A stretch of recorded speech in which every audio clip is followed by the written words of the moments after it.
Yeah, ladies and gentlemen, it is time for the one and only. Yeah, this is the Big Time Show podcast that is being seen, heard, duplicated by some. You understand? What's up, Coach Dante? I see you. I'm here. I'm here. You know.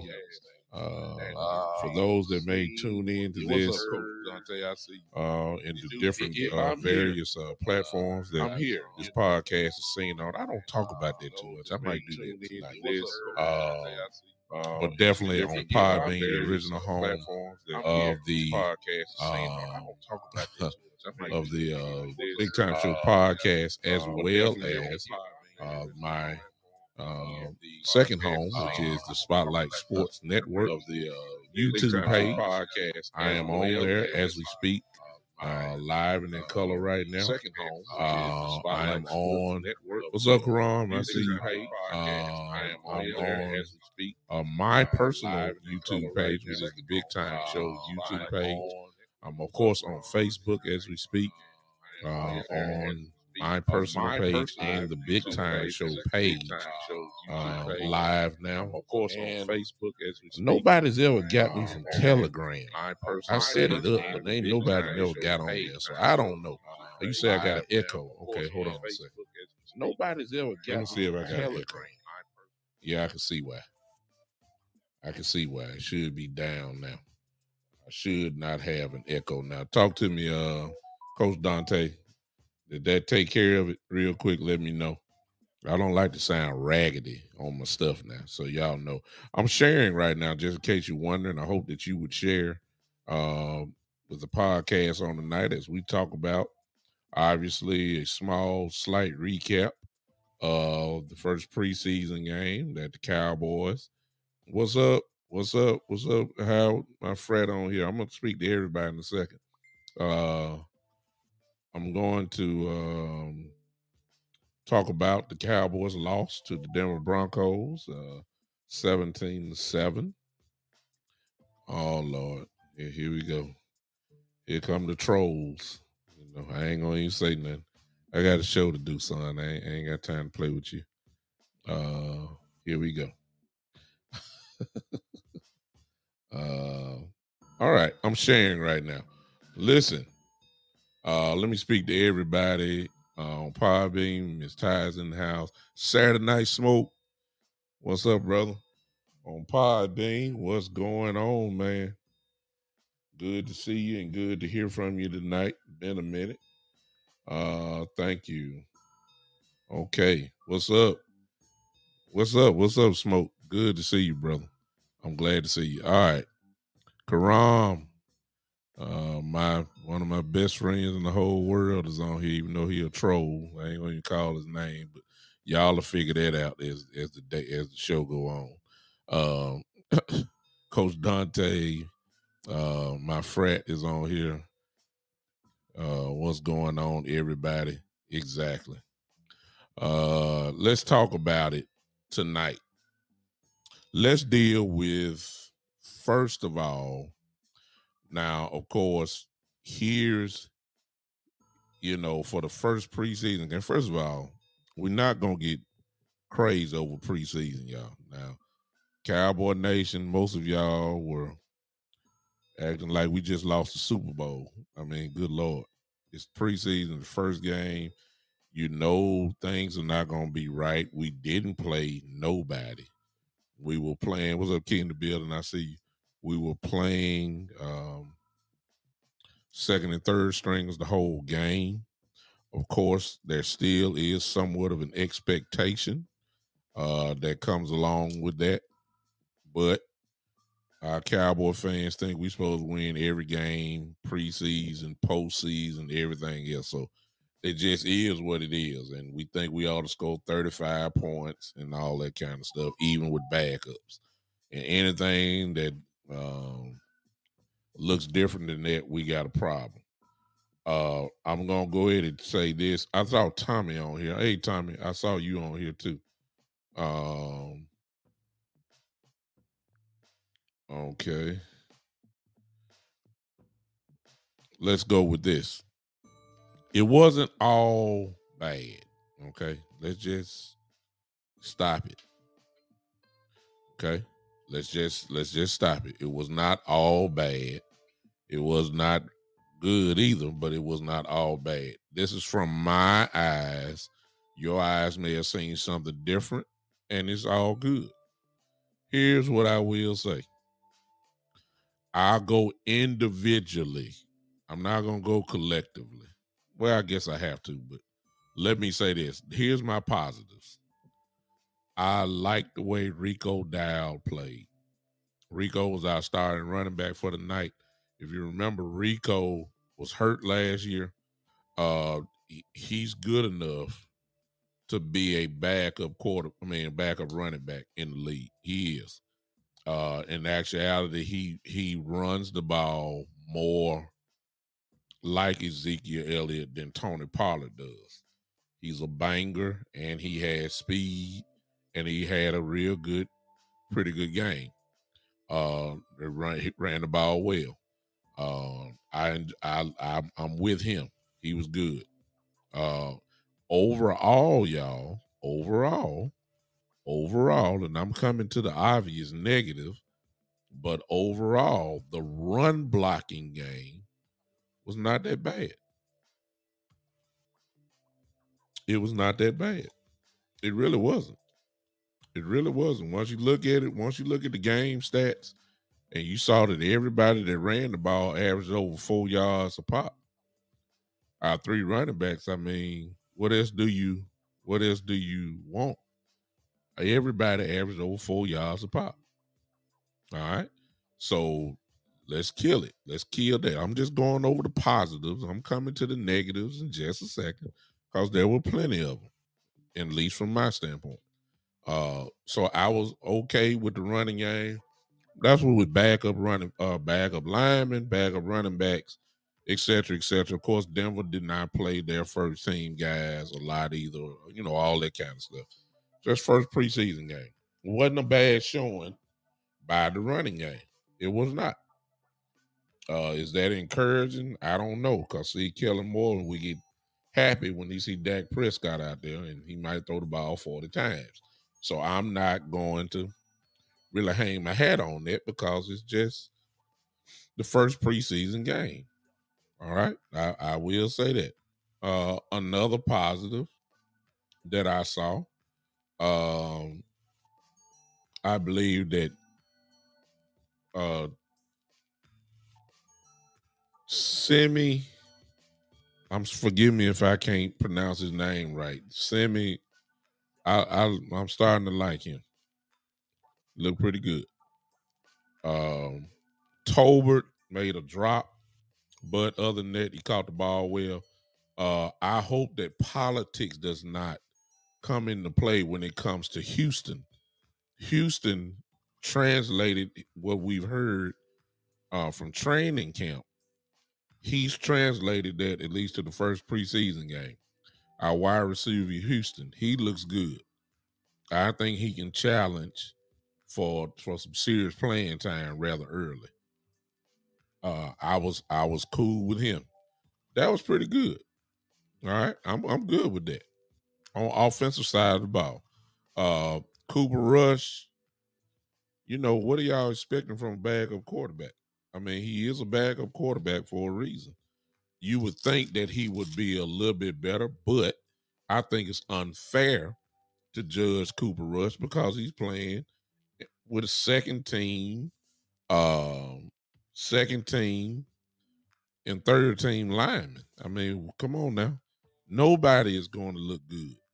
Nobody's going to look good with second and third team. I see. Okay, Joe, I don't know why that is the case, but I appreciate you finding another way on YouTube. So I don't know why everybody is so. I don't know what your expectations are for Cooper Rush. I don't get that. So I can't really judge him because if I put Rush with the first team offense, he probably does what he did in Minnesota last year when he won the game. I mean, you give him, better weapons, he can play. Nobody looks good.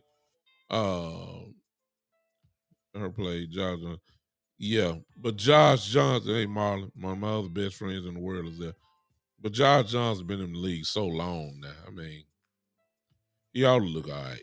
You know, that's the only thing I would say about that, Marlon. Josh Johnson, he did look good. Those are my positives offensively. I know I'm missing something else, but right off the top of my head, that's enough. Positives on defense. We played better, of course, stopping the run. Now, that means that we had Gallimore played well, obviously. He started off with the first play. Some of our defensive linemen were strong up against the run. Bohannon played pretty well, which is what we've been asking for. Can you stop somebody from running up the middle? We got the speed to get to the outside. That's not a problem. They look pretty good. Gifford actually looked pretty good.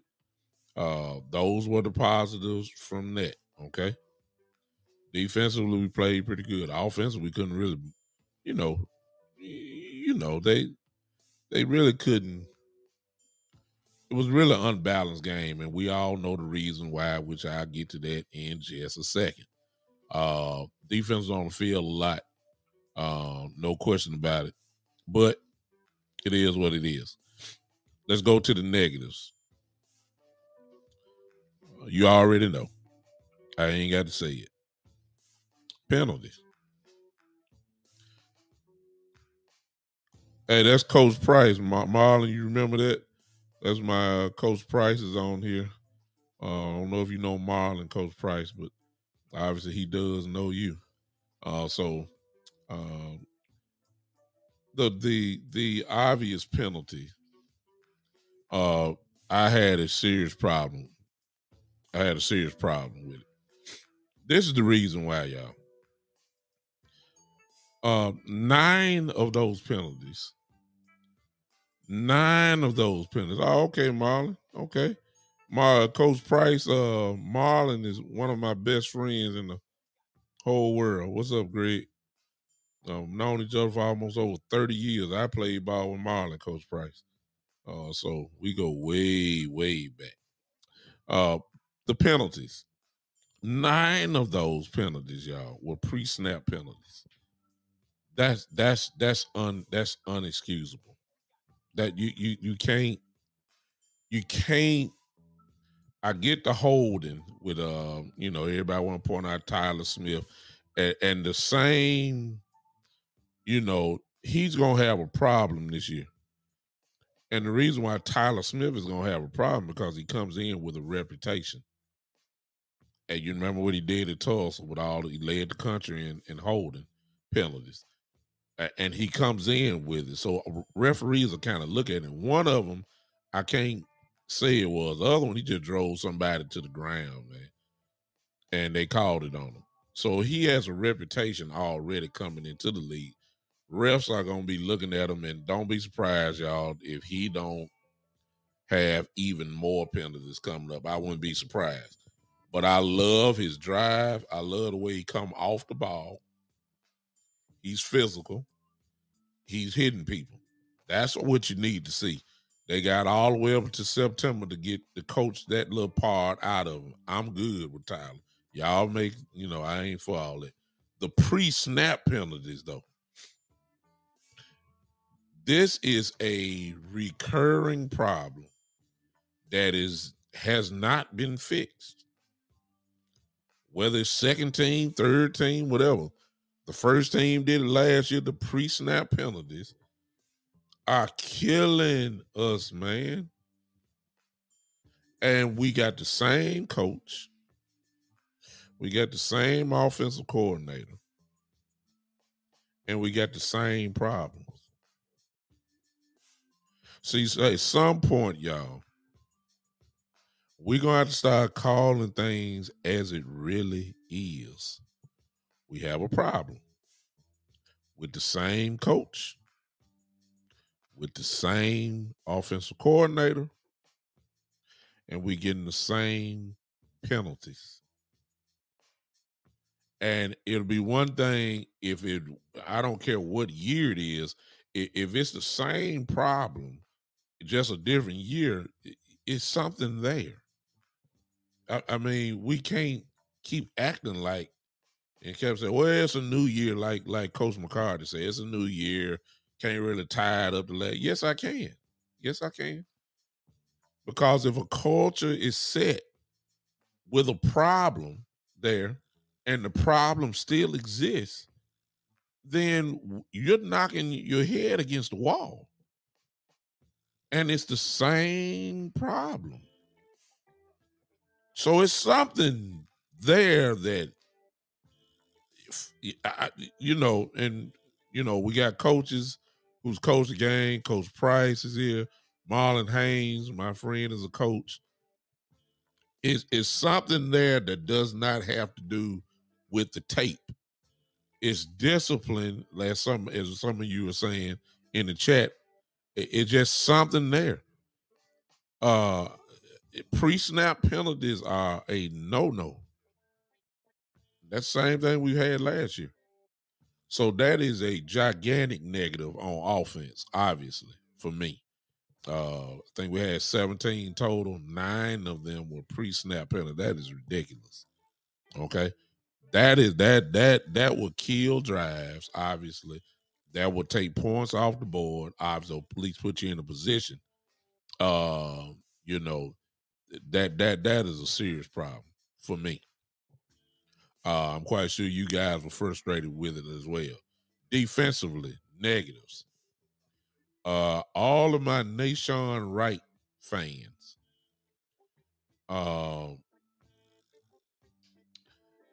no, sir.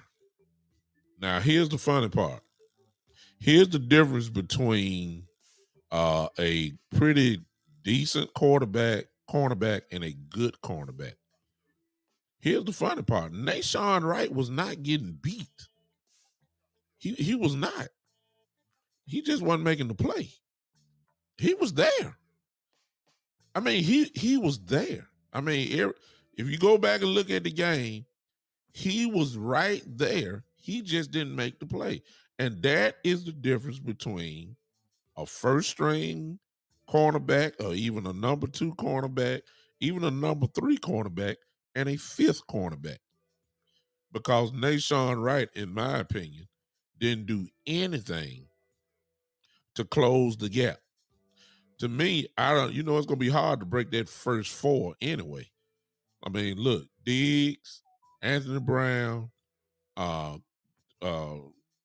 J. Lou, Kelvin Joseph, and Kelvin Joseph subject to be your number 3. I mean, depending on the formation, the package, You know, he may go outside, somebody move in or whatever. But those are your top 4 cornerbacks on the team.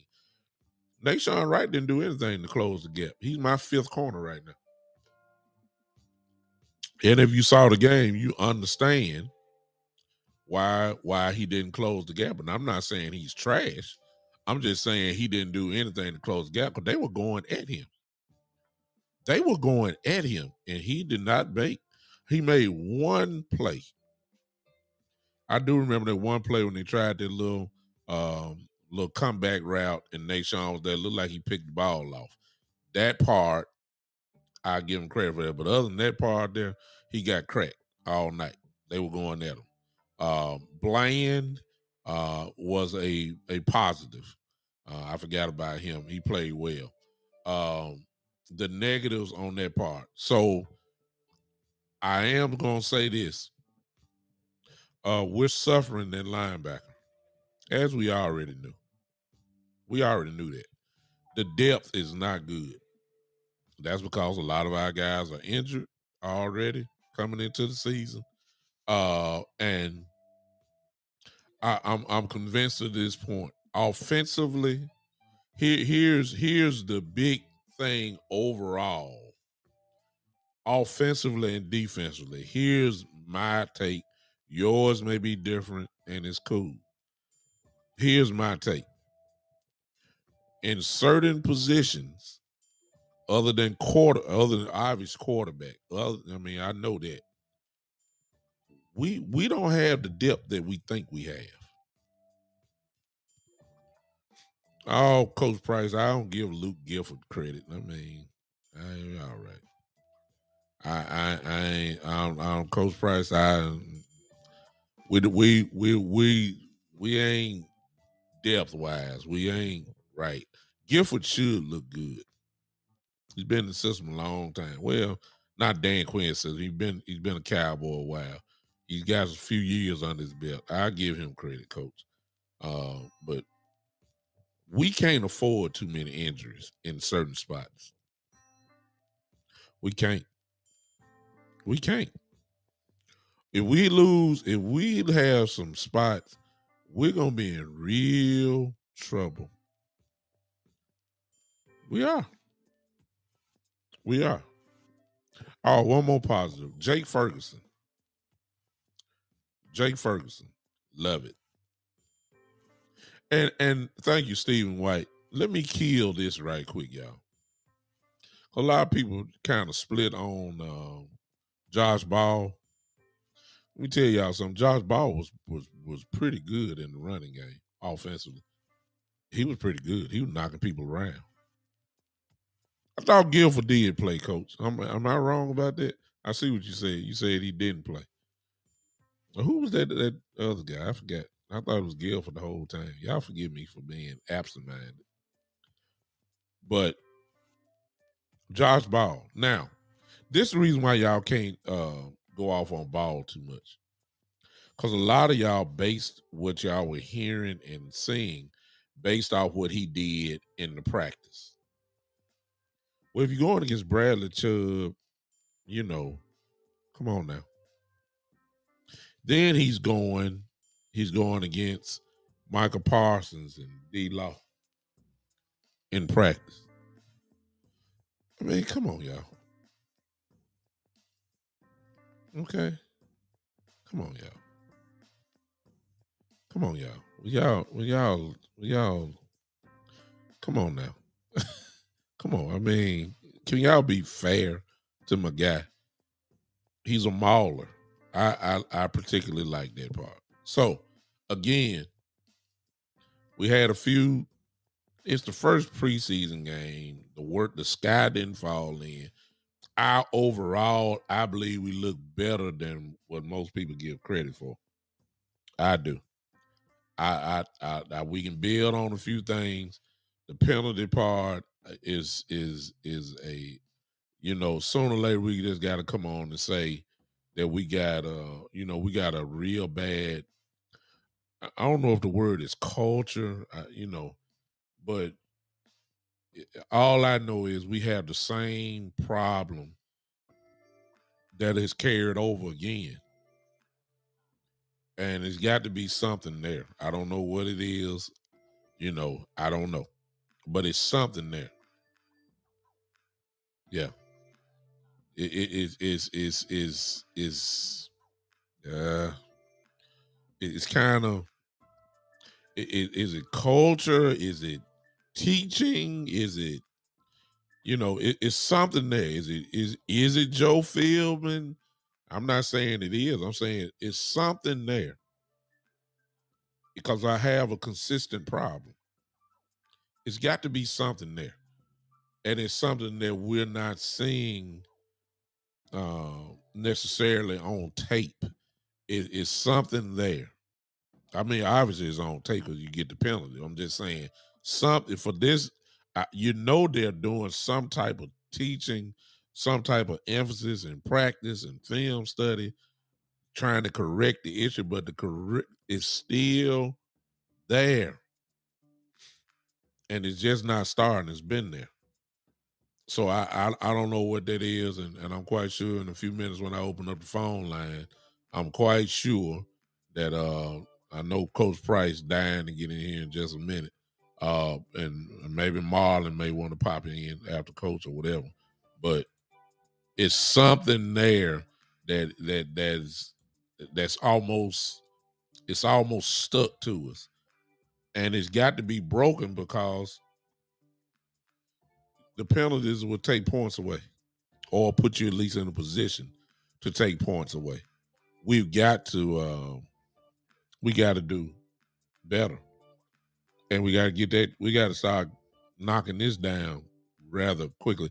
Thank you, Stephen. That sound about right. Stephen says it's a virus, and we got to get the cure because it's just not starting right now. This has been in existence since Coach McCarthy has been the head coach. Matter of fact, if you want to go back, it's been there since Jason Garrett days.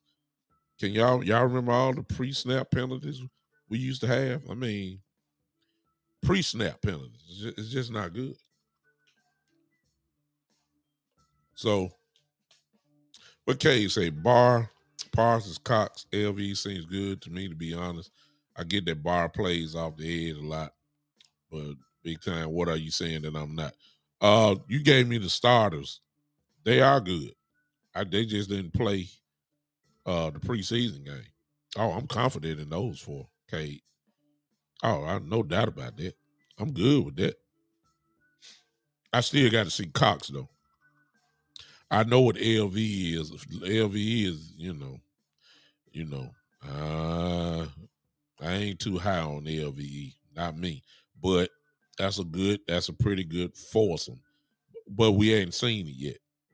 We know what Parsons is gonna do. We figure we know what Barr is gonna do. Cox is still a question mark. We know he fast and all that kind of stuff. That's good. LVE, we know he gonna get hurt eventually. I mean, come on. That's what those four are good. We are good there. Steve said LV is solid.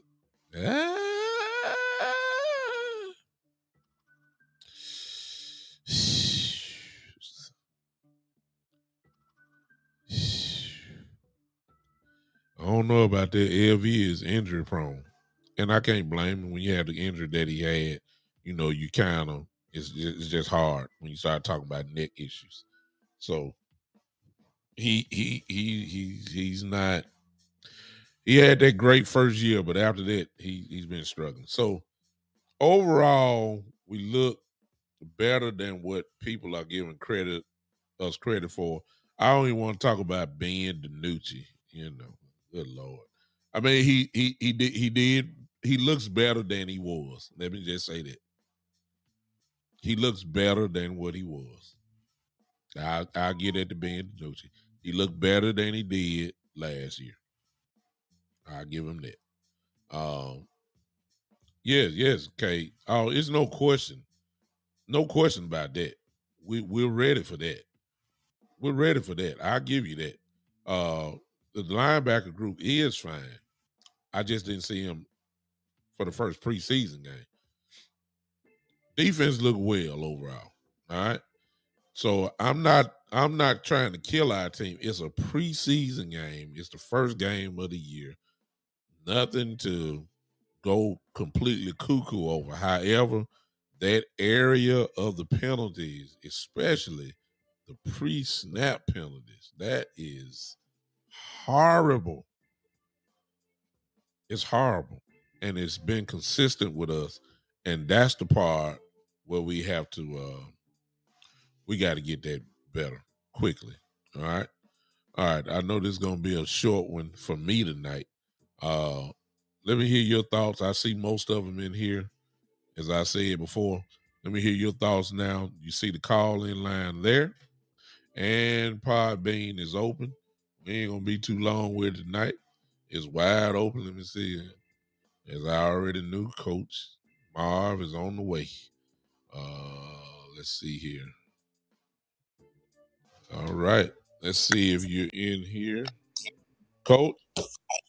What's going on, Big Show? Okay, I hear you, Coach. How you doing, brother? Man, me and Marlon played at Norfolk State together. Oh, wow. That's my Spartan brother. Yeah, that's my Spartan brother. I told him, I hope he's seen the chat. I told him to, inbox me, man, his number, man. So I need it. Tennessee, that's what he's called, Tennessee. Oh, yeah. Marlon's here. He'll get with you because y'all in my little chat group together, so it won't be hard. Yeah. But let me turn your phone down, Coach, a little bit. Huh? Turn your phone down. I thought I hear a little echo. I know that's not me. Here go Freddie Henderson, another Cowboy hater coming in. I've already spoken on the positives, Freddie. You know, you just here come the haters. Here come the trolls. What's up, Freddie? That's my partner there. What's up, Coach? That better? Talk to me, Coach. Is that better, Big Show? You good? Come on. Okay. I got 5 points I want to unpack. 5? Yeah. And the penalty is gonna be last. That's the big elephant in the room. I done watched this game. This will be my 4th time watching the game. Watched it the first time. Was doing a live show with Boss Cowboy during the second half and after the game, and we talked about some things on his show. Mm-hmm. I went back to do the offensive line. I've been try to break down different groups so I can just focus on different groups because there's no all 22 out there. So, you just do it the old school way. Let's do offensive line first. Tyler Smith is the truth. Yeah. I don't see why. And I'm not saying McGovern is bad, but I just don't see why it's time to go ahead and just say, okay, McGovern, you the swing guard. Tyler Smith, you in there at left guard, and let's go to work with that. A lot of great things that he did. 2 holding calls. One wasn't a holding call. This guy just fell down in front of me. He just mauled him like he always do. The second one was a holding call. Ball, good in the run game. Mm-hmm. It's a lot of work that he needs to do, but you got to understand, last year was a totally red shirt year for him. This is his first game under the lights. I think he did well. I will want him to do a little bit better in the passing game, a little bit more a little bit short, a little bit more in the power when he got bull rushed. But he's a work in progress. But I'm not gonna say he was totally bad. Like I said, first game he should get better. His second time out. Center, still some problems there with keeping staying on blocks with the center. I think the second string center did a little bit better. But my star on the offensive line, and nobody's talking about this guy because this guy, we focus on certain people in training camp because they talk about him. But number 76, Collins, the guy that came in for Steele and played 3 quarters, I graded him about a 95. He had 1 holding call, and that was questionable. He's a mauler. So I had to go do some research on him because I hadn't looked at him, didn't know where he was from. And then when my research came up and I see what I was looking at, that this guy got some potential because this guy came out of TCU in 2018. He was going to be the swing tackle for the Minnesota Vikings at that time till he blew out the bicep and he got hurt again with a leg injury. The next year he was going out for offensive guard, but he played in some games and did very productive. Came out of college, run a 4.840 and bench pressing 35 times with the 225. So strong. This guy's strong, and what I was seeing, I could see the traits of that. But the next game is going to be the proving ground, because if I see it again in 2 games back to back, I think we got some here that I think the Cowboys been stashing last year in their practice squad. And if you don't get the acclaim, people don't look at you. So they hadn't been talking about him and putting him out there because I didn't think they didn't want people to snatch him. So he was the start of my offensive line play, him and Tyler Smith. I did my work on the defensive backs. Couldn't see the defensive backs so much, but as you was right about Nahshon Wright, he was there. What I loved about him, and as well as I loved about all the defensive backs, you want to see great tackling, especially early when you hadn't been tackling all. And both of those defensive backs was really tackling. You know, people don't talk about, they talk about the pass plays, but there was a 3rd down and 3. Nahshon was playing off coverage. The guy caught the ball in front of him and didn't get a yard. These are the type of things you look at defensive back. A lot of people look at coverage, but to stop those little small plays, that's important because a lot of times they give up that 1st down. The second person on the defensive back, and there's been word about this guy. Even Jordan Lewis had an interview a couple of weeks ago about this guy, and he said this guy is going to be the guy that's going to help us the most in our secondary as a rookie, and that's Deron Bland. And I watched him the whole game. He played snaps outside. He played in slot.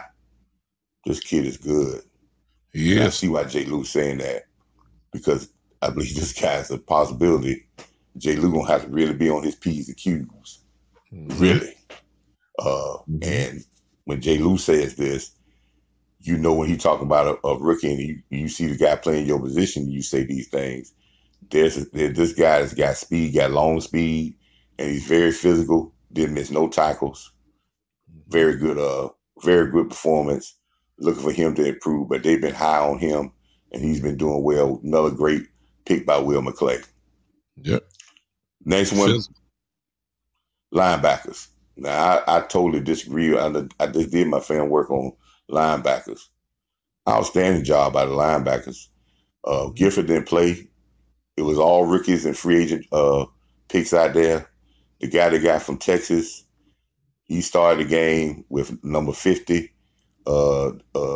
With number 50, the draft pick. Story Jackson played a lot. Story Jackson stats in this game. He's a tackling machine. Yeah. 6 tackles, two solo tackles, two tackles for loss. So, you know, you're talking about, when we talk about LVE, had 1 tackle for loss his whole year last year. This guy come out in his first game and 2 tackles for loss. You watch the game, if you watch the film, you see these guys attacking the line of scrimmage, making tackles at the line of scrimmage. In the run game, attacking gaps. I think we are I know by watching this and watching it over and watching it closer at the linebacker position, Dan Quinn is just salivating at the young linebackers, and then he got some veteran linebackers. I don't understand why Luke Gifford didn't play in this game, because you can't tell me by his play that he's a lock. No.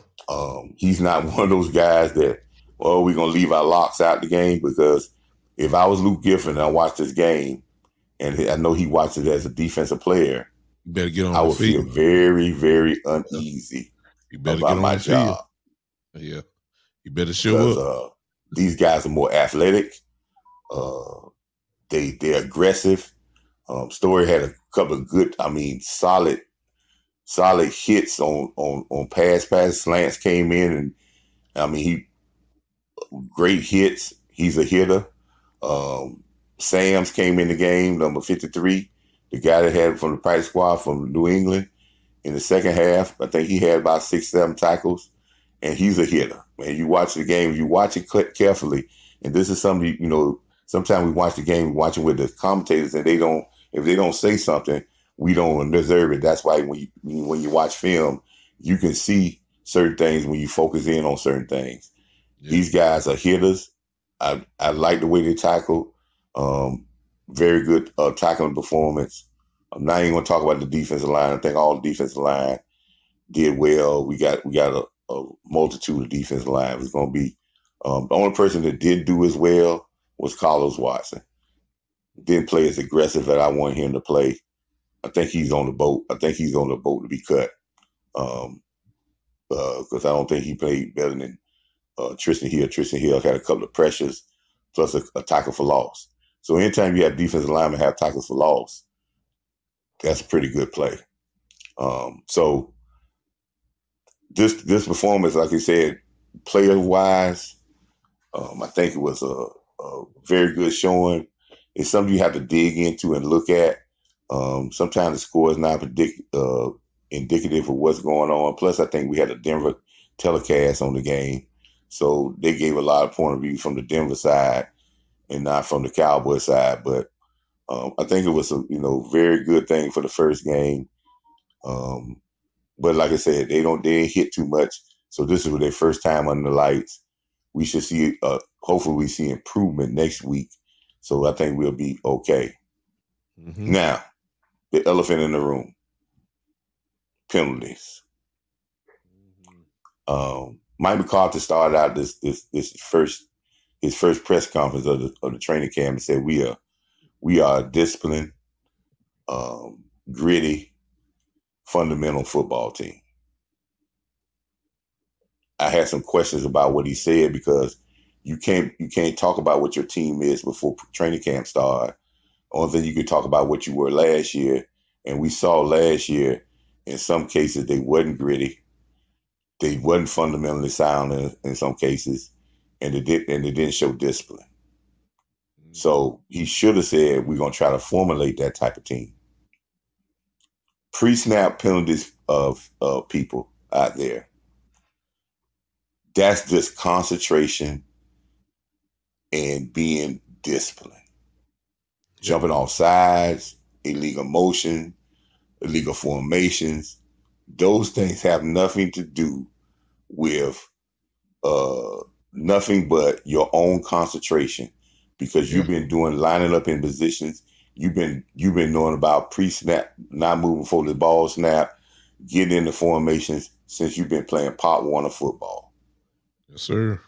So that is unacceptable when you talk about 9 of the pre-snap penalties. They had 17 penalties. If we don't have any pre-snap penalties and we had 8 penalties, we say, okay, that's a lot of penalties. But I just told you there's probably 3 or 4 of those penalties. The roughing the passer penalties was questionable. You know what I mean? What you want the guy to do. You wrapping the guy up. They talking about how you fell on the guy. The holding call I told you about with Tyler Smith, one of those was very questionable.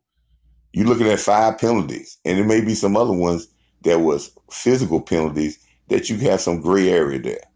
But pre-snap penalties are drive killers and drive, and on defense, they extend drives.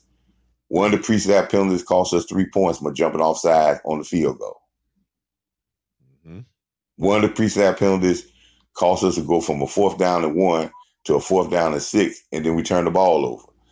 Pre-snap penalties are unacceptable with any team, especially at this level of play. Mm-hmm.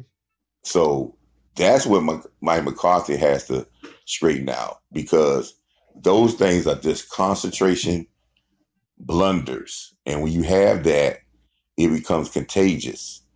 And if you start to let it happen, It continues to happen, and you got to nip it in the bud early, and you should have done it at the beginning of training camp. And what I would have done in the beginning of training camp, I don't care if it was Zach Martin, Tyron Smith. I don't care if Dak Prescott moved. The first day it happened, in the first day of training camp, or the first day of OTAs, I would have kicked him out of practice. Okay. That's what I was just about to ask you. You're a coach, then you already jumped ahead. That's what I want to know. Well, how do you fix this issue that's been in our organization? I know for at least 2 to 3 years. Well, how do you coach that out? Well, help the people here. Well, Marlon Haynes, you next. I just want to know, what do you do to try to get this thing under control? Well, one of the ways you could do it is by fear. And Marlon can tell you that in Norfolk State, we had coaches that you were scared to jump off sides because of the fear factor. But you got grown men here. So what you do is you have to set the president with the most experienced guy early, and you have to show so much of that throwing him out of practice. You say, wow, we trying to get stuff done, and he just jumped offside and he threw him out of practice, because that sets a tone that says that's not acceptable. But if you don't do that early and you allow it to keep happening, you just get mad, but you brush it off and you don't go to nothing to scream. You let all the horses out the barn. And when all the horses get out the barn, it's hard to rein them all in. So you really have to check that first horse that goes across, that does that and jumps outside and get out the barn. That's the one you got to check, because you got to set the example for everybody else that this is not going to happen. But there's a lot of things in McCarthy's tenure that may lend to him not having the discipline over his players like he should. I mentioned earlier today, this discipline thing started when you let players speak against your defensive coordinator. Yeah. That I don't care and I'm not saying the defensive coordinator should have been here. Not saying he was good, but you start having guys speak out publicly. That's a black eye of a discipline and a lack of respect of the head coach, because regardless of what you talk to me, you don't talk to nobody in the media about my assistant head coach, my coordinator. So when you do these type things and you allow these type things, now when you speak about any other thing that may be little, sometimes you're not heard or you're just being brushed off. This is a culture where the head coach of the football team has to be the law and rule, and this is an organizational type thing, because you can't wait for the owner to get up there and talk about we need to stop these things. If the coach says that we need to stop these things and you got to get out of practice, or I want to get rid of somebody because they're undisciplined, the players have to feel that the head coach on the field inside the white lines is the law. So this is going to hurt. But I don't want people to feel alarmed, because I think with all of us talking about this and putting emphasis on it, it's very early in the season. So he can get this control, but it's going to be a little harder now because of the fact that he has some it's some precedent set here. And this went on from last year into this year. And it seems like the officials now are considering us a penalized team. Now, the Raiders have been doing that for years. Raiders in the 70s. Matter of fact, the Raiders were the most penalized team last year, next to us. And they've been probably the most penalized team for years. When they had the great Raider teams, they were penalized. But their coaching staff said if you get penalties, there wasn't no pre-snap. There weren't no pre-snap penalties. They got penalties because they were just a mauling physical team, and they'll say, hey, we'll play through that because we'll eventually make you start referencing refereeing the way we play.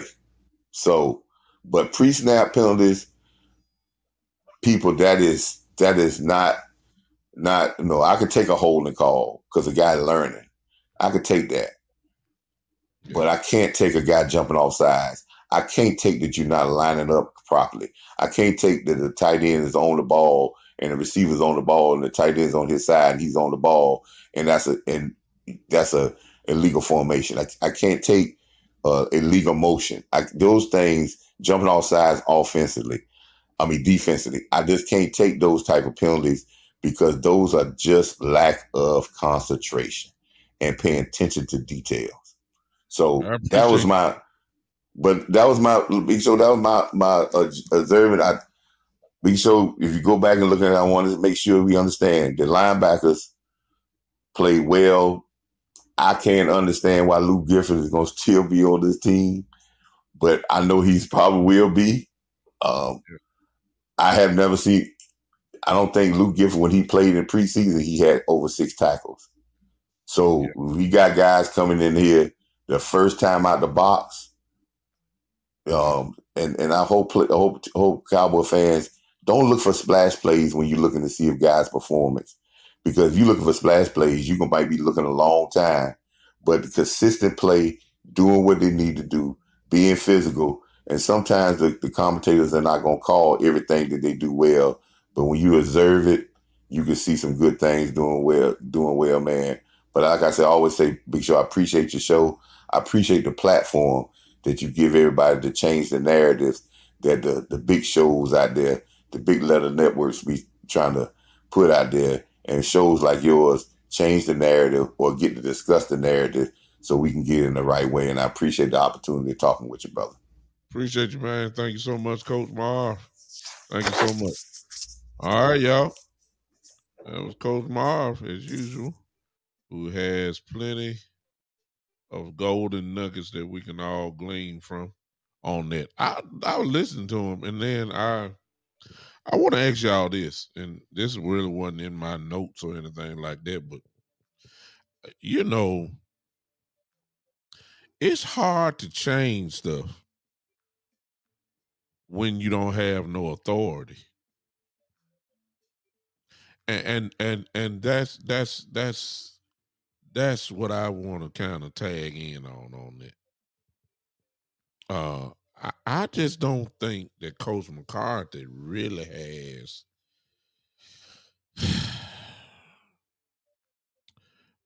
I mean, does he really have authority? I mean, what does he have authority over? And I'm not trying to go ahead and say, we should fire him and all that kind of stuff. But, I've already said that when it comes to him, if we get off to a slow start this year, you know what I've said, and it sounds crazy.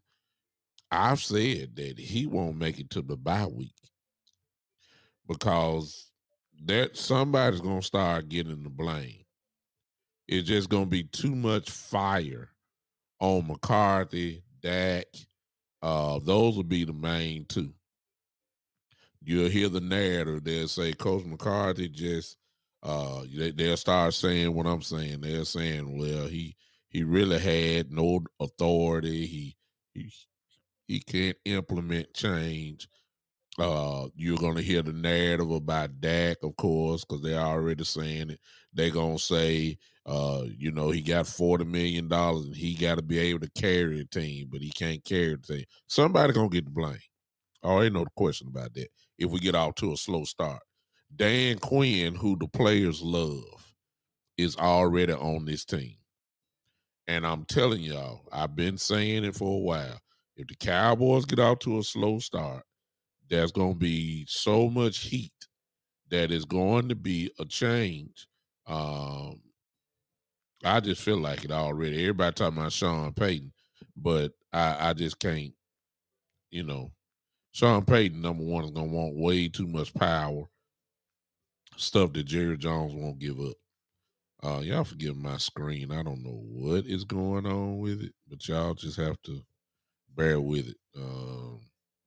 I ain't got time to fix it right now, so y'all, I apologize. I'll do better next time. But I just don't know how much authority he really has. The penalty part.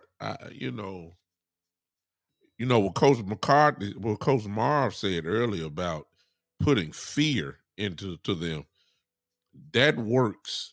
That does work. However, when you got a bunch of professional ball players, that these young guys, they're different now. The Jimmy Johnson approach may not work with today's player. You understand what I'm saying? Not that the system don't work. It's just a different time, and these players, you just can't,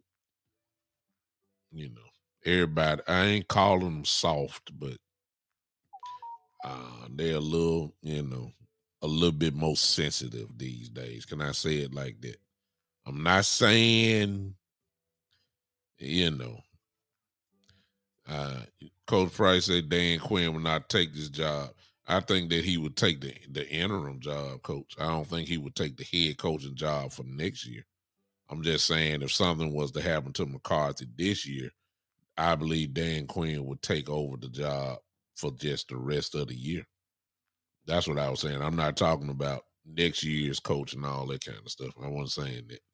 Now, I don't know how much authority he really got, because he can't put his fingerprint on the defense. He has nothing to do with the defense.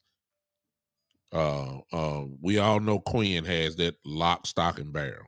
So forget that. All right. Then what's up, Jane? Offensively, it was him that said that whoever installs plays calls the plays. He said that last year. So that means Kellen Moore has total control of the offense. He does not do anything on special teams. Bones got that. So in the three most phases of the game, the three phases of football, defense, offense, special teams, where is he really putting his handprint on? I mean, and of course, I'm gonna be fair, because we don't get to see him in practice. We don't get to see him, how he interacts with the team. We that part is not filmed. But I'm just going off what I think is safe to say. He has nothing to do with the defense. He has nothing to do with special teams. He has nothing to do with play calling. That's Kellen Moore's job. Whoever installs the plays calls the plays. That's what he said. So, I mean, what does he do other than saying, okay, it's 4th and 1? He'll say, okay, we're going for it. We're going for it. But you ain't calling the play. You just say, okay, you do a CEO type decision. We're going for it.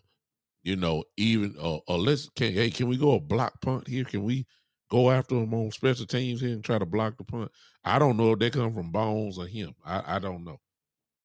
Maybe position on the field. Maybe he'll say, hey, let's go for a block punt here. Let's try it.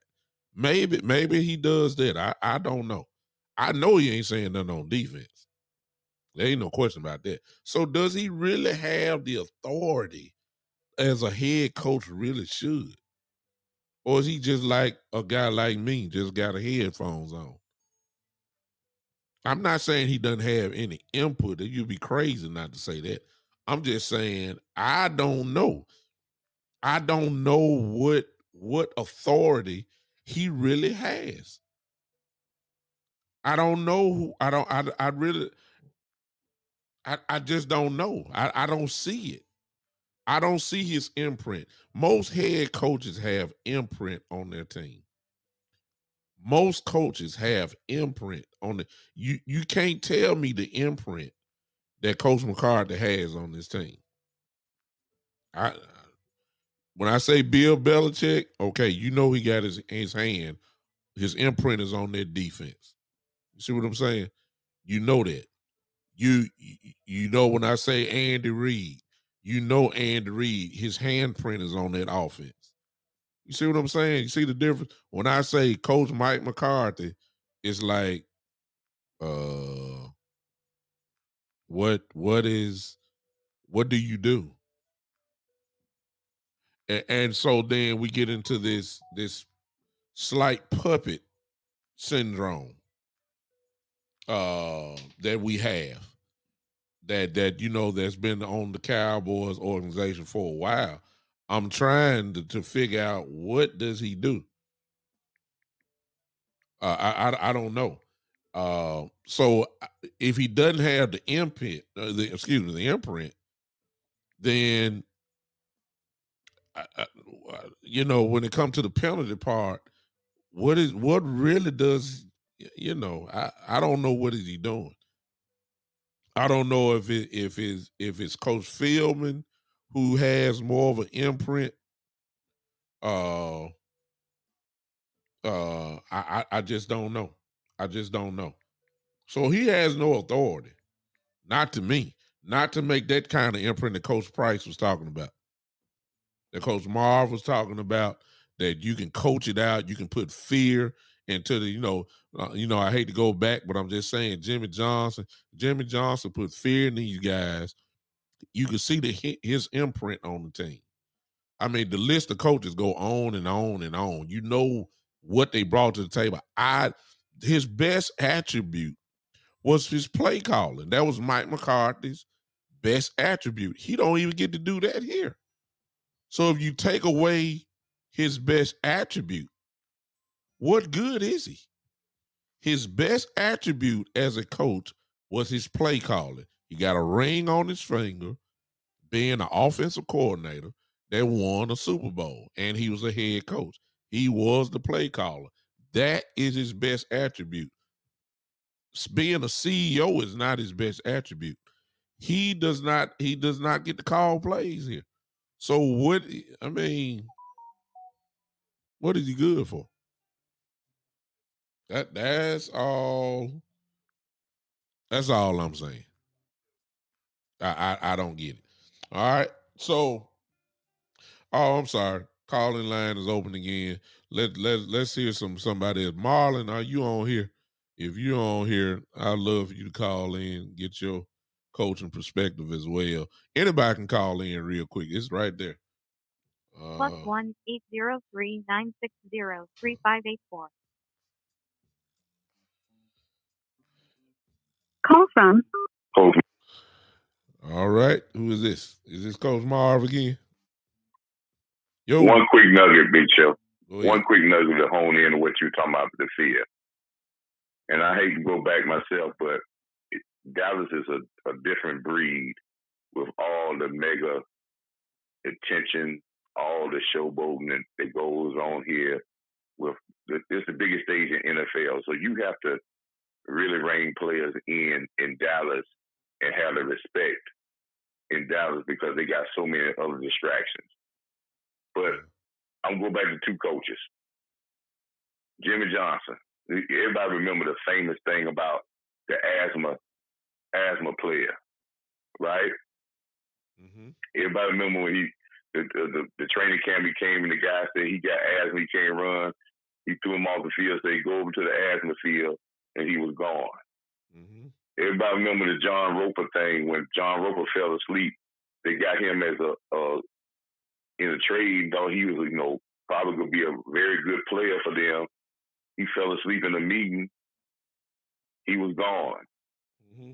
Everybody remember, people don't remember that the Cowboys would win the game the first year they win the Super Bowl, and they were making their Super Bowl run, and they were blowing the team out, and the second string running back came in the game because Emmett and everybody was out because the game was out of reach, and they gave him the ball, and he fumbled. Mm-hmm. Jimmy cut him the next day. Yeah. And they were asking why he cut the guy because he made this one fumble. He said, I didn't want our rest of our players to think that was acceptable. Mm-hmm. Yeah. You don't think that put fear in everybody? Definitely. Give you an example of Bill Parcells. Mm-hmm. Who Bill Parcells rode the hardest when he got to Dallas when he was trying to build them back to a playoff team? You know who that player was? Romo, right? Larry Allen. Larry Allen, that's right. Larry, yeah, definitely. Definitely. He was on Larry case. He kicked Larry out of practices. He told Larry Allen he said he was trying to get the last bit of juice out of Larry, but he rolled Larry hard. So what that does is that makes everybody else pay attention to detail and understand that if you ride the best players, that you are able to be able to perform.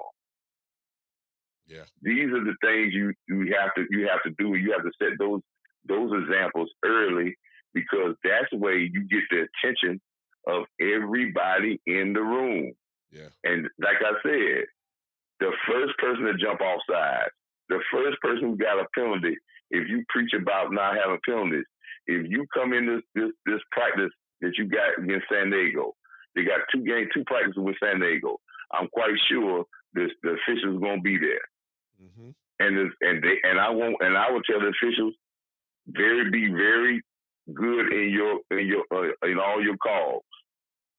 When we go against ones, and they go against our ones, and our ones go against theirs, if anybody jump off sides, I don't care if it's Michael Parsons.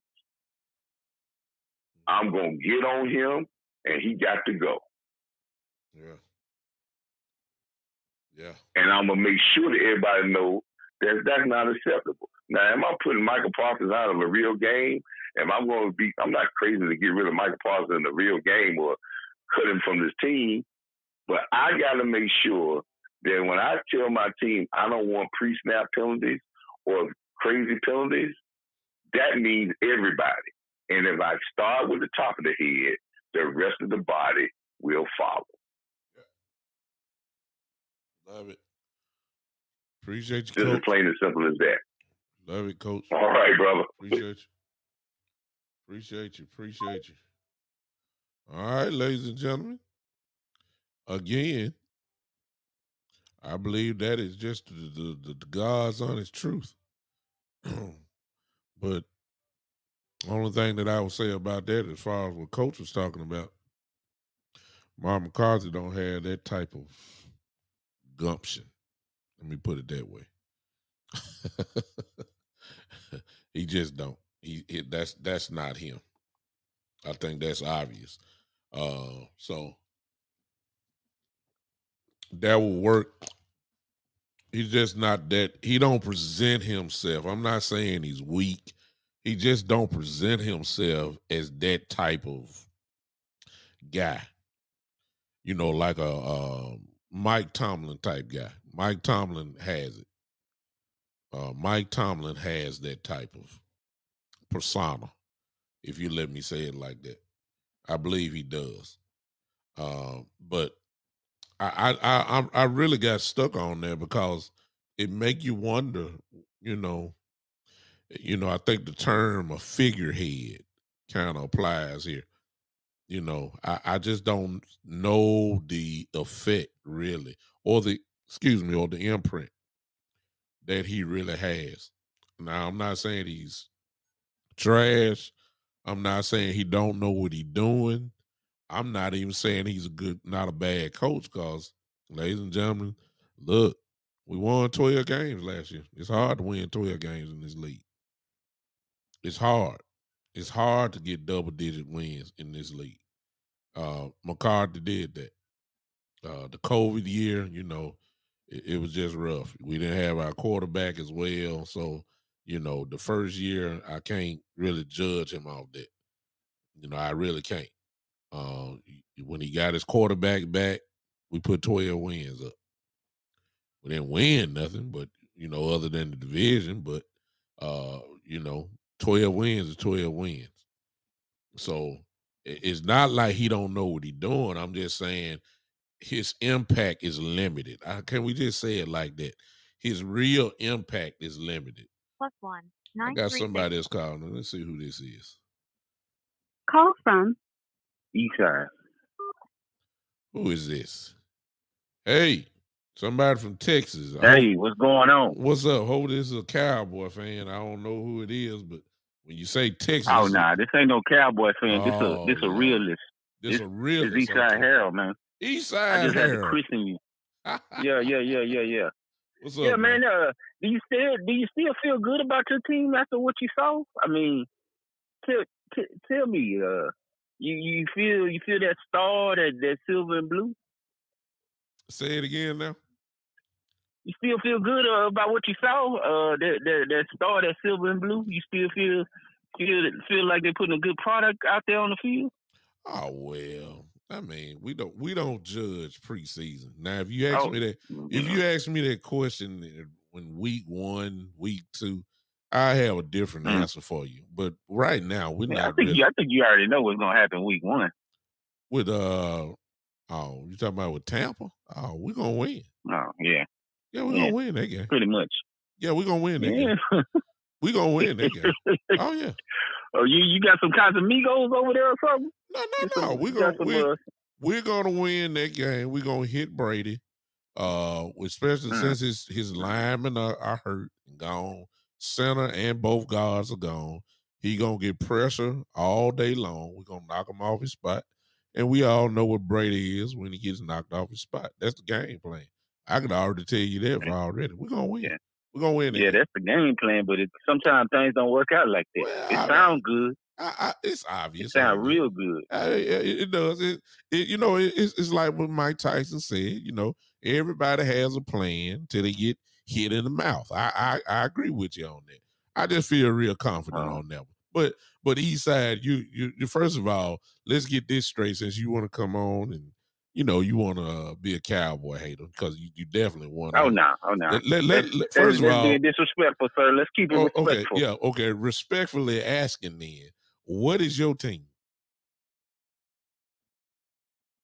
The Houston MF and Texans. Yeah, it's Houston. Houston every day over here. Time out. Hold up. One more time for the audience. Just time out. Texans. You done came on Texans, my show. Rockets, Astros. Whatever Houston is, that's me. I'm not these dudes from Houston that claim Dallas. Wait, whoa. Just let me get just for clarity. You done came on my show and you're claiming a team that ain't never done nothing. Is that what you doing? Are the Houston Texans? Really? That's but you know what? I like you, Eastside. You know why I like you? Because you going to stand with your team even though you know they ain't worth a dime. But anyway. What are you saying? Well, I'm just saying. I mean, come on now. Hey, man, the things are turning around, man. They took care of their business. They looked it all right in their preseason game. So, hey, man, okay, but they looked a lot better than some other team. But it's preseason though, Eastside. We gonna find out. But I will say this. I give you little credit. Y'all got a good cornerback. I will say that, Mr. Stingley is the truth. If he can stay healthy. You got a pretty good cornerback. I give you that. I give you that. But it just is. See, really, when you said your team is the Houston Texans, everybody in this chat started laughing. Like you really a cowboy troller who comes on the thing. I see what it is. You're a cowboy troller that came on here just. Yeah, I get it though, but I appreciate you calling in, man. But we don't put no value. All right, brother. Yeah, appreciate you calling in. We don't put no value on preseason games. That's all it matters. Okay. All right. Appreciate you, bro. Appreciate you. Now, I will say this though. If you remember my last show, here's the thing that I wanted. I wanted to see some fire and some attitude. I saw it. That's what I mean. Remember the setup, y'all. Remember, they punked us out when they played us in the regular season. They essentially, in my view, punked us out in the practice. And we had one more chance. And I said, okay, how you going to come out this game? Somebody ought to be just a little bit ticked off. Somebody ought to have a little gumption. Somebody ought to have a little fire coming out of here. That's what I was looking for. I saw it. So I was pleased with the little fire. The running game was aggressive. They were moving guys off the ball. They were hitting people. That's what I wanted to see. Our defense was fired up. They were hitting people. That's all. I want to see a little get back. Okay, that's all I want to see. I could care less about the score. It's fine. That's all I want to see. I want to see some type of physicality. That's all I want to see. I saw it. I'm pleased. I'm pleased with that. So overall, for those that, like Eastside Harold was saying, it depends on how you looking at the games. I was not messed up about us losing the game. I was not messed up about, not not. I was messed up about the pre-snap penalties. That's the only thing I was like, come on, y'all. Now this is getting beyond. This is ridiculous. The pre-snap penalties. That's all. That's the only thing that I could say. Like, come on now. I appreciate you, Steven. Thanks for hanging with me, man. Thanks for hanging with me. Appreciate you. But other than that, y'all, I was good. I was good. I was good. Okay, I was good. All right. Now that's pretty much it for me on tonight. As Coach Marv had said earlier, we go to a different team. That's the Chargers. Now, we're having practice with them. Now, look who they have if they're practicing.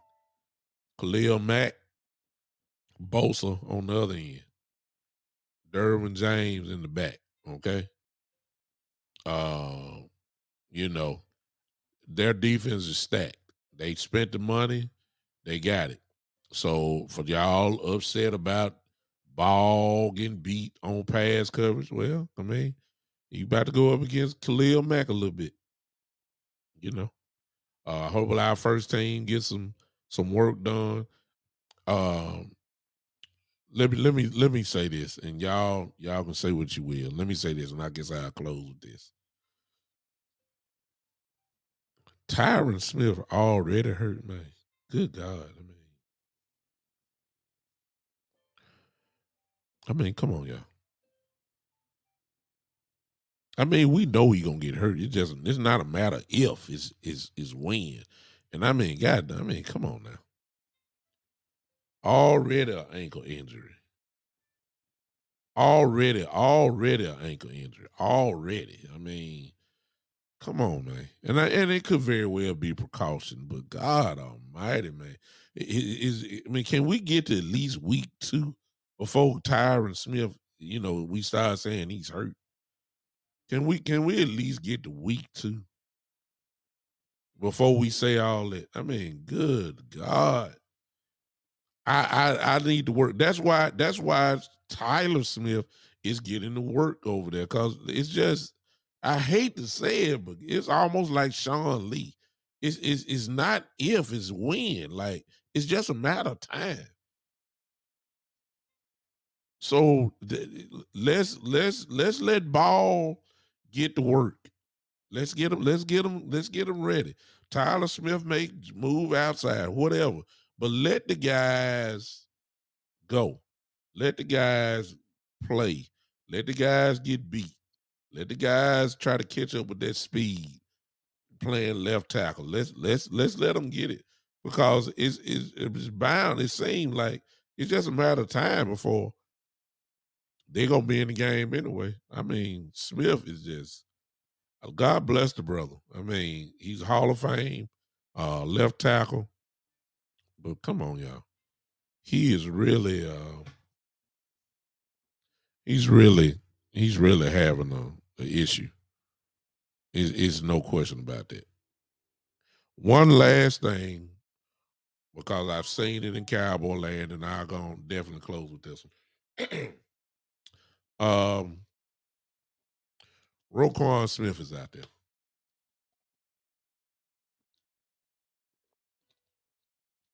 And Cowboy fans, and they've already, of course, have put him with us and all that kind of stuff.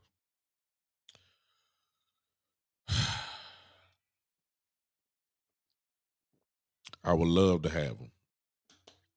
Young, a headhunter, will knock you into next week. Definitely will make the linebacker room better. You know, a lot of people want him. I do too. But y'all know who we're dealing with. Stephen Jones. And in order to probably get him, you're going to have to give up what the Dallas Cowboys prize the most. And that is probably some draft picks. Y'all already know not to get hype about that.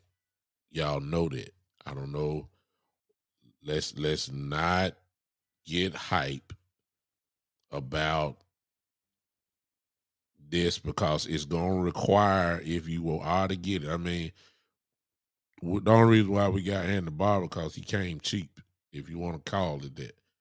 Roquan Smith is going to cost us draft picks, and y'all know how the Cowboys feel about draft picks.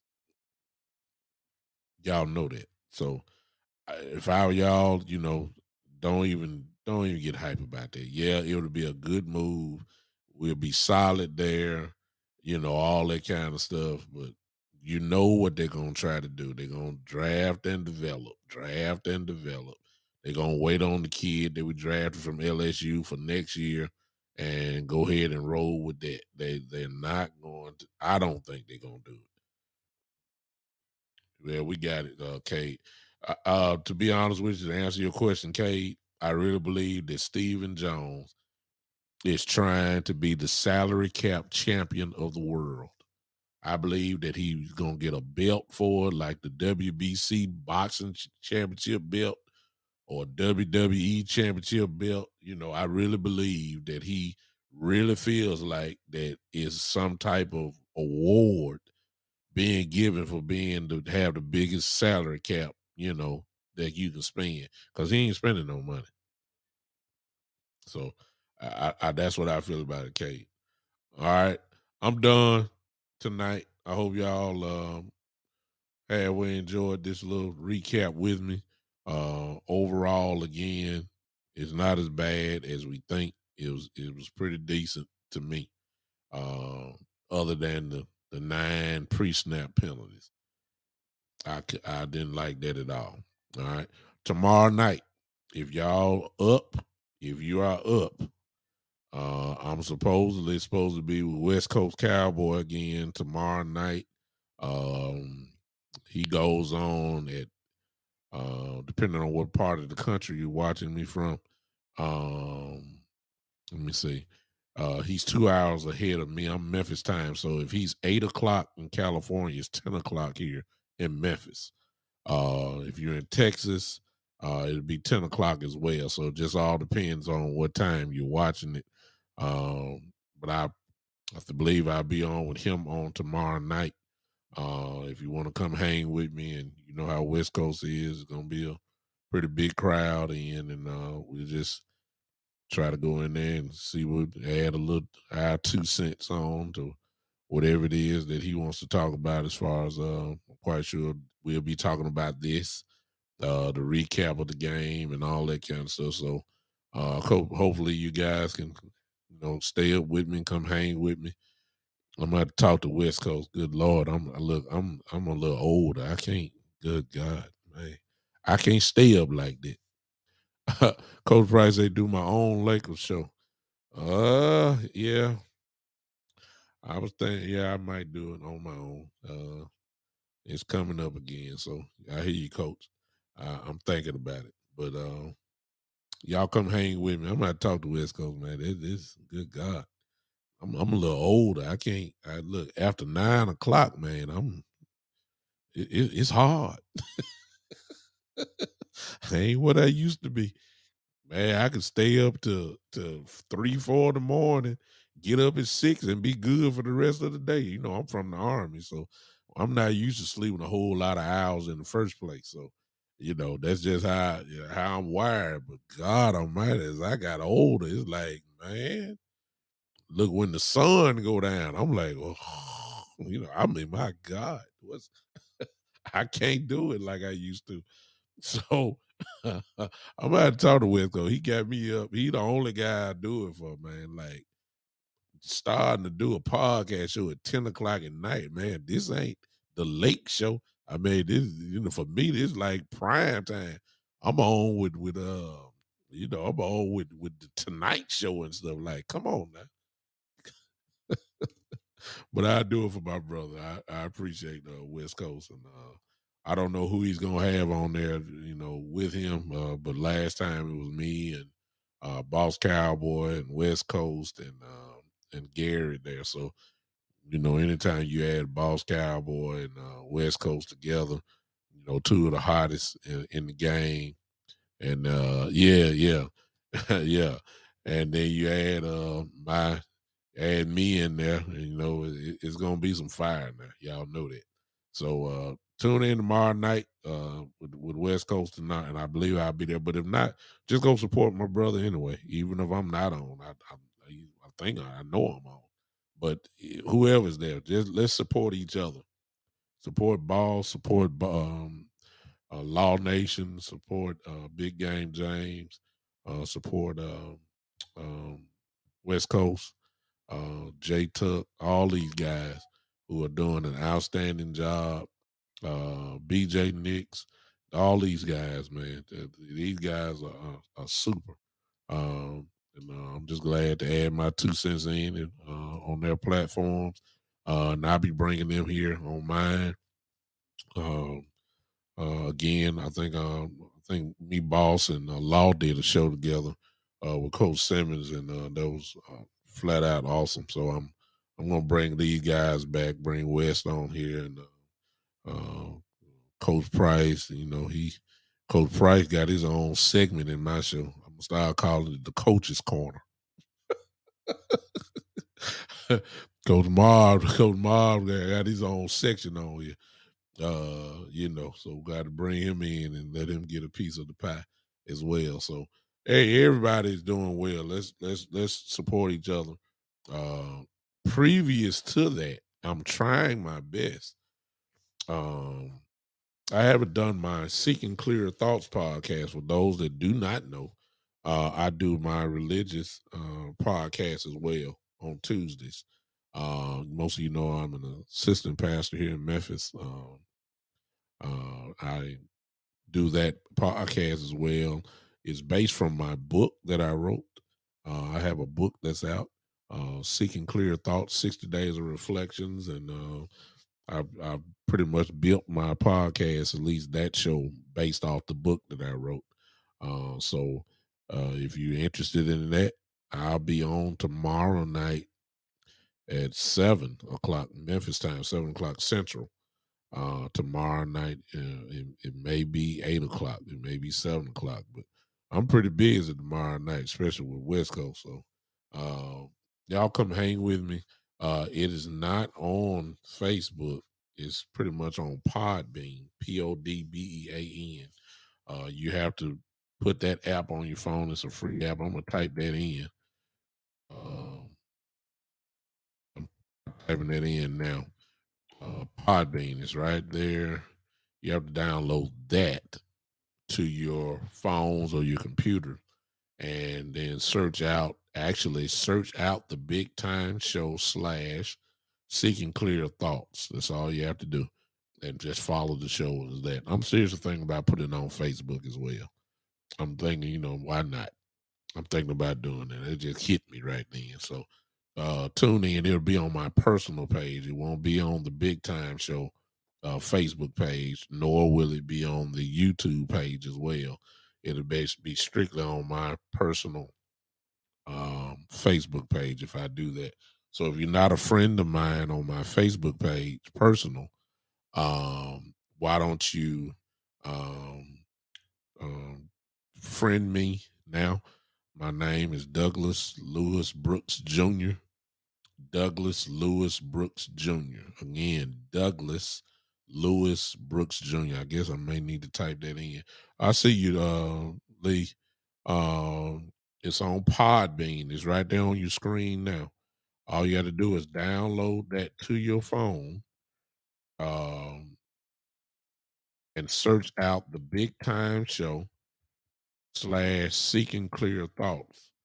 Follow the show, and I'll be there. But since I just made that commitment, I might go ahead and do Facebook as well, just my personal page, so you'll be able to see me do it here as well. But if not, you need to download that. That way you can hear. You won't see my face. It'll just be my voice on Podbean. I'm live there right now. Matter of fact, Lee, why don't you go ahead and try that? Just download Podbean on your phone. Search out the Big Time Show / Seeking Clear Thoughts. Go there now and do that now, and I'll wait on you. I'll be nice. I'll wait on you. Go ahead and join in now. Just if you can, let me know if you can do it, and I'll just sit here and wait till you get here so you can see how easy it is to do it. Coach said, do it on YouTube so you can get subs up. I don't feel like doing that, Coach. I don't feel like doing that one. Right now. I'm trying to grow it. I understand what you're saying as far as trying to grow it and all that stuff, but I'm trying to keep my stuff as simple as possible because I got so much stuff that I have to do. I even most of you know that some of you know that I'm in my doctoral program as well. That's taking up everything between the church and between my podcast and then school, trying to get my doctorate. I really have no time and hassle and all that kind of stuff. So I appreciate you though, Coach. I might try that as well. I don't know. I got to find the time. But Lee, I don't see you over there. I don't know if you're doing it or not, but at least I hope that you would consider it again. Listen, thank you all for those of you rocking with me tonight. I'm not going to hold you any longer. Let's go ahead and eat some fish. Let's do something together. Let's get on out of here. Y'all worked hard all day. It's 8:34. Most of y'all, by bedtime, like, you doing it now. Okay. I'll wait on you. Okay. I'll see you. Doing it now. Download Podbean. Search out my show, The Big Time Show, Seeking Clear Thoughts. You probably see my symbol there. You'll see my symbol there. I'm waiting on you just to see it now, and then I'll go ahead and get you out of here. It's almost time for us to go. You already know what to do, everybody. Go ahead and put your hands together now. Let me see here. Y'all know how we leave the place. We leave clapping your hands. Come on. Y'all know how we groove our way out of here. Y'all know that. You know how I do it. We're going to do it together. I'm really trying to wait on my girl to see if she can pop on here on Podbean. I'm just trying to get her there. And if you get there, go ahead and follow the show. I just want to be fair and make sure that it's there if y'all don't mind. Get ready for the Chargers, y'all. Get ready for the Chargers. We're getting closer to game week 1. Tampa Bay coming to Dallas. The almighty Tom Brady is coming. And we got to go ahead and look. You can't have these type penalties against Brady. Let's be honest and realistic. You cannot do that against Brady. You will lose. You will lose. Mess with Brady like that. It's no question about that, y'all. So we got to get it straight. Marlon? Lee, my partner just called. I got to be fair to him. Hold on a second. Yes, sir. Yeah, man. You know Big Price, man. Y'all cool? Coach, you live right now, man. Oh, yeah? Hey, man, that's my guy. I know. You. Hey, man, Coach Price, you on, man? Coach Price, he's there. Oh, hey, man. Okay, hey, listen, man. Hey, that's a good dude, man. Man, that's my guy, man, from Norfolk State. So, Bruce, listen, man. I'm giving you a call. So, everybody's talking about the ball kid. First of all, I'll be honest with you. I don't think he's going to make the roster because I don't think you can carry more than 2 tackles, a right tackle. if you're going to carry a third tackle that can play on the right side, I think he's got to be a swing tackle that can play both. Okay. So if you look at it, if Ball can't play left tackle and right tackle, then I don't think he's going to be in your top 3 or 4. Okay. So, you might put him on the practice squad, but I don't believe that. I don't think he's going to be a game day guy. Okay. Right. What you feel about his run blocking though? Well, I get the pass. I thought the whole line blocked well, to be frank with you. But here's the deal, Brooks. So you got the kid that played well last year, the young kid. He's going to be your starter. They moved Collins out to make way for him. I don't think you can carry another exclusive right tackle on the roster. I mean, you probably only going to be able to carry 9 linemen, and I think you can have 3 tackles. You can have like a left tackle and a right tackle, and I think your third tackle definitely has to be somebody that can either play swing or you can carry him if he was an exclusive left tackle. But I just don't think you can carry another right tackle just to be a right tackle. Now, if he could play something else, if he could play tackle and if you can kick him down and he can play guard also, that's one of the questions I had, like with McGovern. I wonder what else he can play. The talk was with him, he can play both guard and center. That's what. But here's what I don't understand. If McGovern can play center, when Biadasz struggled last year, why didn't he get some reps there? I've never seen him play center. He hadn't done it since Penn State, to be honest with you. Well, let's not be too rosy. If they thought that he could play center, there wouldn't have been. They were working out guys that had first and second round grades at center. I think the only reason they brought Tyler Biadasz back at all is because I think they didn't want to have 2 rookies. And I think he played well enough the year before last where he deserves another shot at it. But if McGovern could play center, I think they would have put him in and given him a shot last year. Now, I do know some of his scheme, maybe we're more of a zone blocking team where it's more positional. And maybe McGovern is more of a gap scheme guy, man-on-man blocking, and maybe he doesn't climb to the second level very well to cut off linebackers. I think it depends on what he's looking for, what the team is looking for. Part of me, I question our offensive line coaching because some of the pre-snap penalties, the holding penalties, the number. I think not only were we the most penalized team in the league last year, Brooks, but we were also the most penalized offensive line. And at some point, if you got different players and you're still the most penalized team, you got different coaches, you're still the most penalized team. You changed offensive line coaches. You didn't change head coaches. You changed players. At some point, I heard you talking earlier, it's got to be culture. Yeah. It's got to be. I saw where I'm not sure who it was says, well, the players don't respect McCarthy. Well, I looked it up. When McCarthy was the head coach of the Green Bay Packers, the entire time he was there, they were always amongst the 4 or 5 least penalized teams in the league. So I can't put it on him. I do think the players lack respect for him, but I don't think that's because McCarthy is a bad coach. I think that's because he's weak. He's weak because Jerry won't empower any head coach to have any true authority. There you go. I said that earlier.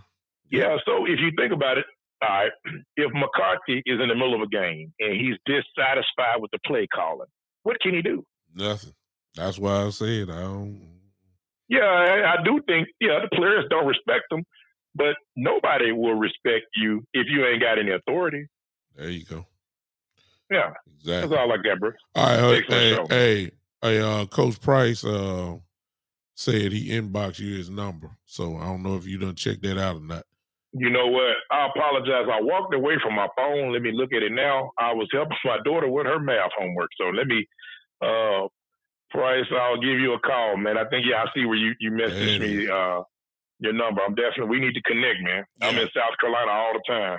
So, you know that. Yeah, Coach Price, me and Marlon played ball together for, oh my God, Jesus. Let's go all the way back to we were kids. I think I was 13. Man, that's almost, that's almost 40 years ago. 40 years. We known each other a long time. So we go back, man. All right, appreciate you, Marlon. Okay, appreciate it. Yes, sir. All right. That's one of my best friends in the whole world, and appreciate them calling. On that note, I'm out. All right. That's enough. Now, everybody put your hands together.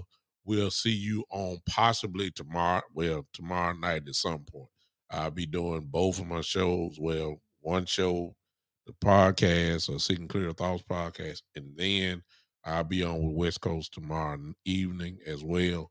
And then, of course, I will see you guys on Saturday at 3:00 p.m. for the one and only, ladies and gentlemen, the informative, the dynamic, the incredible. This is, the Big Time Show. Woo!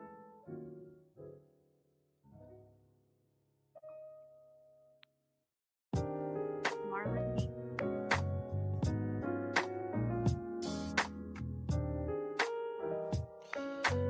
Give me a minute.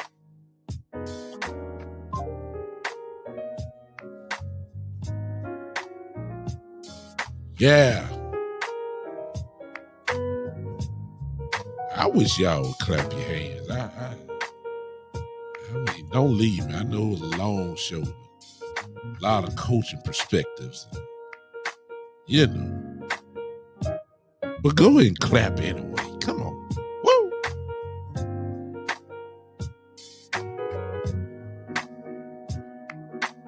Yeah. I'm so tired I can't say yeah no more. All I can say is bye.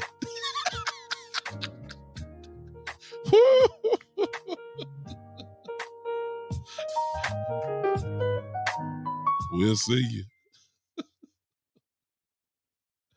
Oh, God, I'm funny. But why not?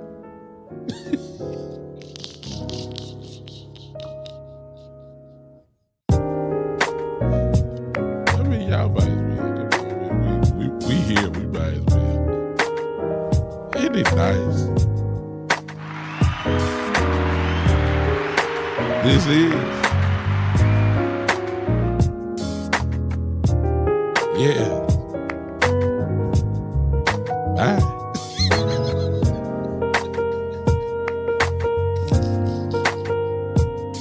Man, I'm tired. Lord have mercy. All right, I'll be with you guys definitely on tomorrow night. The Seeking Clear Thoughts podcast. We're going to try to help some people through the word of God. How about it, y'all? We'll see you tomorrow night. All right. Peace.